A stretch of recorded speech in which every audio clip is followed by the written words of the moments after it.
In this episode, we speak with Matt Schwartz, co-founder and CEO of Afresh. Afresh is on a mission to reduce food waste globally by transforming the fresh food supply chain.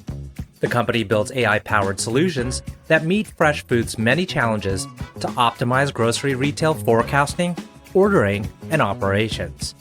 Matt co-founded Afresh in 2016 while pursuing his MBA at Stanford. He began his career as a consultant with Bain Company. Afresh has raised approximately $150 million and is backed by Insight Partners, Spark Capital, Robb, and other notable investors. I'm your host, RJ Lumba. We hope you enjoy the show. If you like the episode, click to subscribe. RJ Lumba is the executive chairman of Market Insight Media and the managing partner of GrowthCap. He is the host of Great Entrepreneurs, a podcast for driven entrepreneurs and business owners. Our podcast covers all topics related to the entrepreneurial journey, from ideation to execution to optimization and to reaping the rewards of a well-run business. In the minutes ahead, we'll share with you unique insights and tactics from some of today's most accomplished and inspiring entrepreneurs. Matt, thank you so much for taking the time. It's a delight to chat with you. Thank you for having me. I'm excited to be here. Where I'd like to start off is, it seems like your company is on its journey at the right time, meaning there's tremendous tailwinds towards better eating, fresh foods, non-processed foods. And so I can imagine retail stores and other distribution channels are all focused on fresh. Tell us a little bit about the solutions you provide. First off, I can't agree more with the overall theme that you put out there. People increasingly want to eat fresh food. Fresh food is more experiential, it's healthier. And as a result, these businesses that purvey food are increasing the percentage of square footage or overall volume they allocate to fresh over processed food alternatives. So 100% agree there.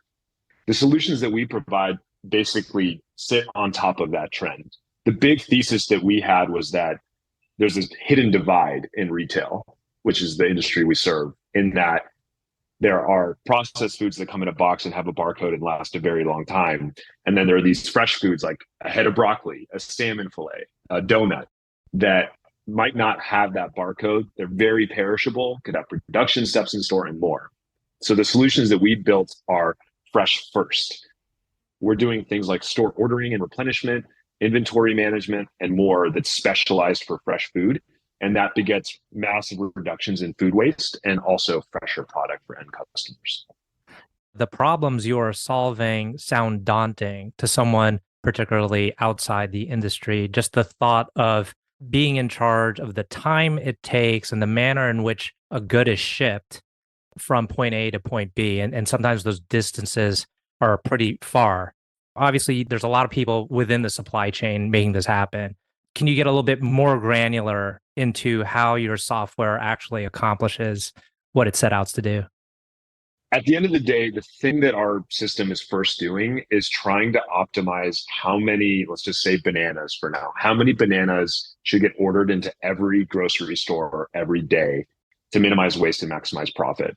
So if you think about what goes into ordering the perfect number of bananas, the way that used to be done is a produce manager in a store would use his or her judgment to say, how many bananas am I gonna sell? How many bananas do I have today? To your point, what's the timing of when I order it?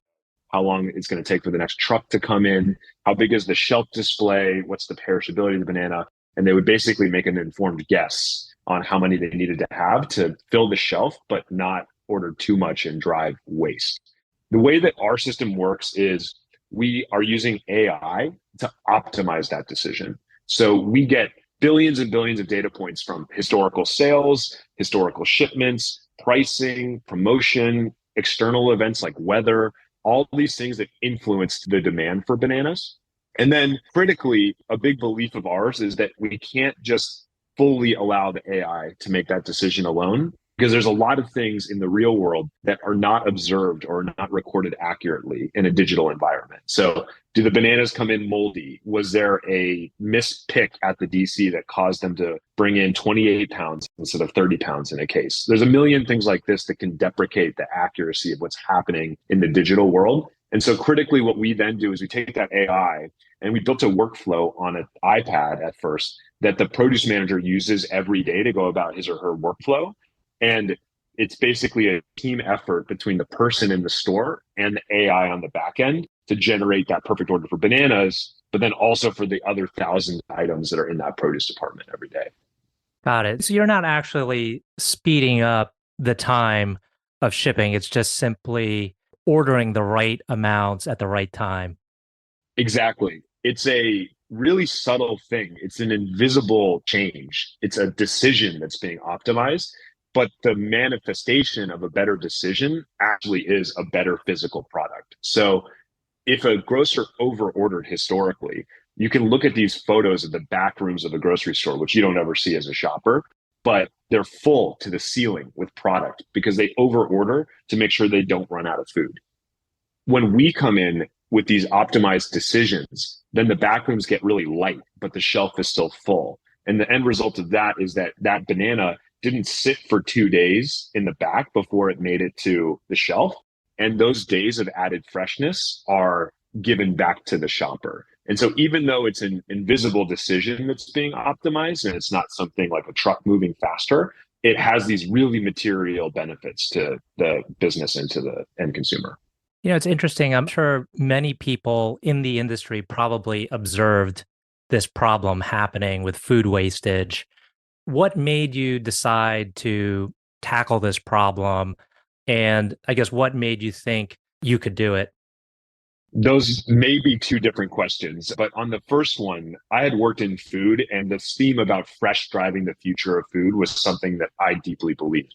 I also studied it in parallel to getting my business degree at Stanford. And so I had this deep conviction that fresh food was the most strategic category and driving the future of what we eat. At the same time, we observed that most, if not all, of the technology that had been built for food and food retail was built for that processed food. And the reason for that is that the technology companies that existed in retail, it made more sense for them to build one size fits all software that would work for my sweater or my watch or the car parts at an AutoZone or something like that. Anything that comes in a box and has a barcode, you can build one size fits all across many retail industries. They did not, as a result, specialize in fresh. So the systems wouldn't work as effectively or even in any cases at all in fresh. And so we came at it from the side and said, no, we are betting on fresh and we're going to double down on product optimization for those categories. And I think that that specialization enabled us to pivot into the second part of your question, even though we may have been less experienced as first-time founders or as a management team. That ruthless focus on fresh enabled us to build things that were super effective and beat out that competition. Now, your background is in consulting. How did that play into how you think about your business, how you went about starting and building the business? Consultants are known for being very analytical. Can you tell us how it influenced your approach? Yeah, I think my co-founders and sometimes people on my team joke that I just speak in 2x2s, which they think is an insult, but I still take as a compliment. So I'm still a recovering consultant. I think Bain in particular, where I worked, I feel was an incredible initial launchpad for me in my career. It gave me a business toolkit really quickly, and it gave me the belief that any business problem was tractable. I also did a secondment outside of Bain to be the first employee or first extern at a company called Simple Mills, which does almond flour baking mixes. And that's where I really cut my teeth at first in entrepreneurship. I formulated a frosting because they had nobody else to do it. I went to every Whole Foods in Southern California and tried to get more shelf space for our product. I ran our contract manufacturing and our supply chain at this company. So I got to do a bunch of stuff. So I had the Bain toolkit that was analytical and solve business problems. But then I got this entrepreneurial opportunity to run a bunch of stuff with no experience. And I think when you combine those two things, you get this belief that you can do anything. It seems like you have an all-star cast of investors who have very relevant experience in the field of food and fresh food. Can you tell us a little bit about them and maybe how you came to know them and work with them? So yeah, right now we have the benefit of having Walter Robb, the former CEO of Whole Foods, and James McCann, the former CEO of Ahold USA and Tesco and Carrefour, so many grocery chains in the US and Europe, as investors and board members. And to an outsider, it might look like, wow, they must have done something magical to get these folks on board. I think in practice, it was a really iterative process where former grocery executives, even if they're now investing, are not the most credulous people. It's not like immediately bought in on what we're doing. In fact, James McCann, the former CEO of Ahold, so it's a conglomerate of about 1,600 stores in the US, when he first met me, didn't really believe we could do what I was saying we could do. And he, as a hobby, flies little planes. And so he actually eventually, through me convincing him, got on a plane and went to visit stores that were using our system. And it was seeing this solution in action and hearing the testimonials of the end users, of the produce managers at first in the stores, eventually convinced them to get on board. So we had to earn their belief, I'd say. What do you think, now as you're scaling, you've raised a fair amount of capital, I think close to like 150 million in total, if I'm not mistaken. What challenges are you dealing with now? Where are you deploying most of the capital towards? We're deploying the capital towards scale across a number of different dimensions. So one of them is to scale in store count. We grew from being in a couple hundred stores at the beginning of last year to being in over 3,000 now. So just a remarkable amount of growth when it comes to sheer amount of product that our system is ordering and providing recommendations against. If you look at the numbers, it's something like 7-ish% of the produce sold through supermarkets in America is being ordered through our system today. So there was one element of deploying capital to be able to handle the sheer amount of scale that we cover. The next piece is increasing the coverage of different fresh categories. So we cut our teeth in produce, but are expanding into meat and seafood and deli products and baked goods and everything that you might find around the edge of a grocery store. That's where all the fresh food is. So we're covering all of that. And then finally, we're also growing up the supply chain. So if our first product optimizes store level ordering, we want to jointly optimize distribution center level and truckload level order quantities at the same time. And actually, there's a fourth dimension, which is planting the early seeds internationally as well. Got it. We talked about your investors and how they're highly relevant to your industry. Can you tell us a little bit more about the value that they've brought to you beyond simply financial capital? Absolutely. I think they, of course, have been able to connect us to various constituents within the industry. So from a commercial perspective, having a set of board members that understand an industry is valuable in that it's a small little world. And so they enabled us to get some introductions and things like that that have been invaluable. The second piece I would say, which in some cases I think can be dismissed by entrepreneurs or founders, is the advice component.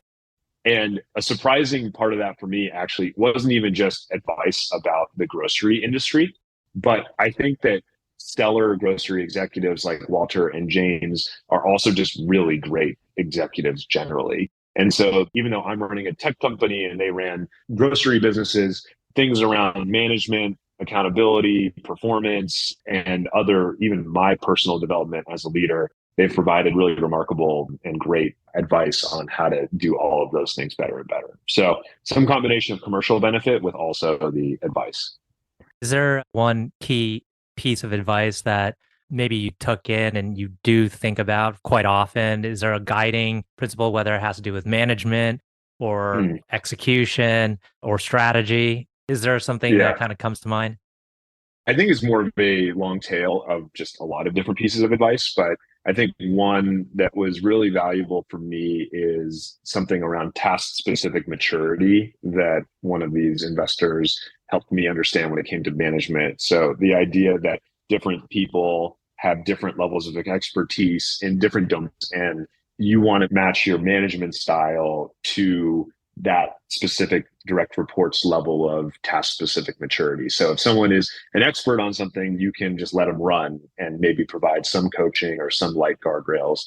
If this is doing something for the very first time and is not an expert, then you might be more prescriptive and provide much more frequent checkpoints and things like that. So that's something that I think is fairly straightforward, or something you might be able to pick up in our own management book. But when you're hearing about an executive having done that for a chief merchant or a COO of a multi-100,000 person organization or something like that, then you start to understand how to really apply things like that in practice. So that'd be one example.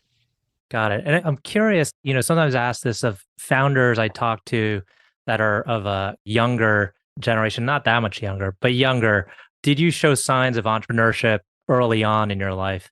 That's an interesting question. I actually haven't reflected on that. I think the answer is no. I was never the kid that set up the lemonade shop or that whatever did the digital equivalent of that.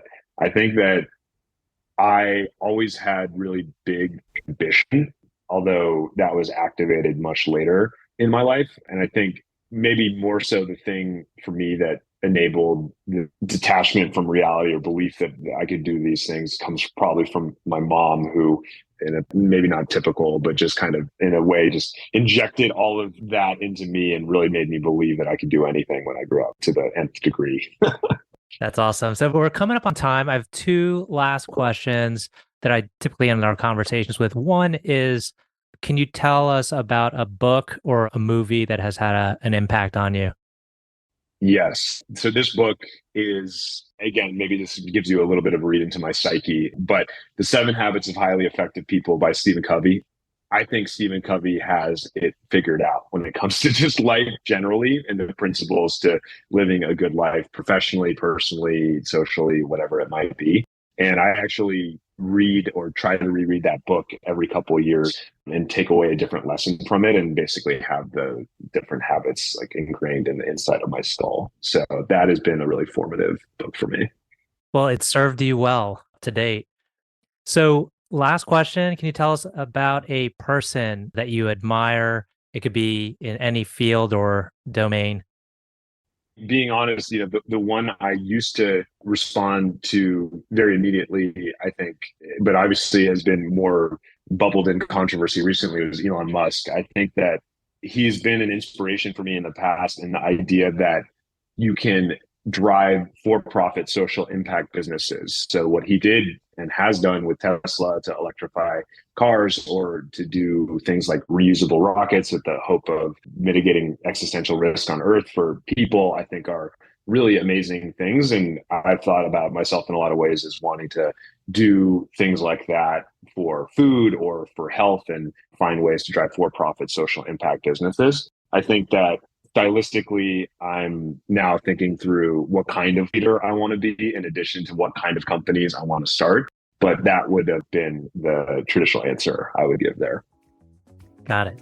Well, that about wraps it up. This has been a great conversation, and I know our audience will find this very insightful. Thank you, Matt. Thanks for having me. Yeah, this is great.